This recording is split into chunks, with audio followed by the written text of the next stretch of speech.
Поради ниското ниво на капитални инвестиции, власта сега ќе се обиде да ги присвои сите јавни инвестиции да ги прикаже како капитални проекти. Вака, поранешниот вице-премиер за економија ги објаснува новите правила во управувањето со јавните инвестиции, кои веќе излегува во службен вестник.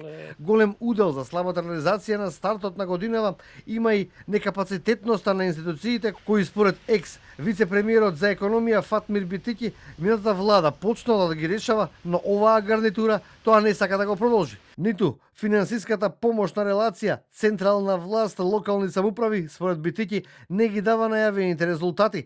Битики вели дека власта сега сака да ги централизира сите јавни инвестиции преку унгарскиот кредит. Тоа, според опозиционерот, може да отвори многу сомнежи за корупција. Соочени со едноставно немање со недостатокот на капацитет за да се спроведат капиталните инвестиции.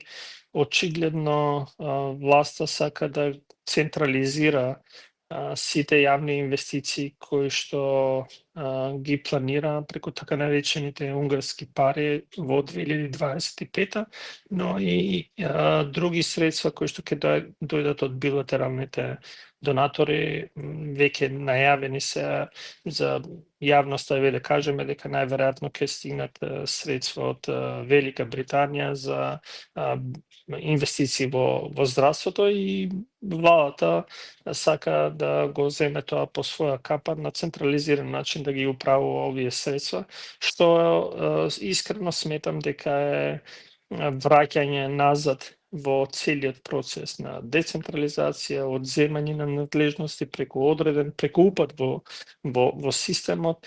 Економистот пак Абил Бауш смета дека и оваа влада ја продолжи праксата на неинвестирање во главниот капитал, а тоа е човечкиот фактор, а не осасуваат и најавените инфраструктурни зафати. Професорот вели дека секој ден земјава е се подалеку од поврзување со државите од регионот. За подалеку веќе е многу доцна. Ние сме во некој крстопат на кој што треба да се поврзиме со трите држави. Дали нашата економија треба да биде спремна да го фати балканскиот пазар? Реално гледано, или ние немаме некоја конкурентски вредности по балканскиот пазар.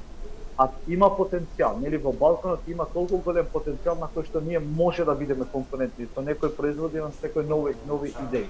Министерката за финансии пак смета дека ниското ниво на реализација на капитални инвестиции во првиот квартал од годинава е поради застојот на градежниот сектор во зимските месеци од годината. Таа очекува многу повисоки и подобри резултати во периодот што следи. Имаме нова методологија во делот на евидентирање на капиталните расходи, која што може да ја видите во извршување на буџетот.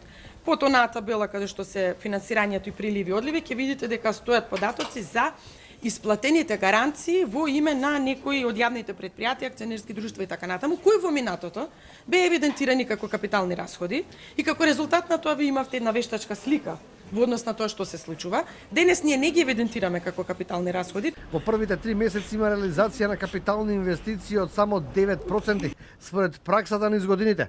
Со секој ребаланс на буџетот на удар се капиталните проекти кои се предвидени да се реализираат во тековната година.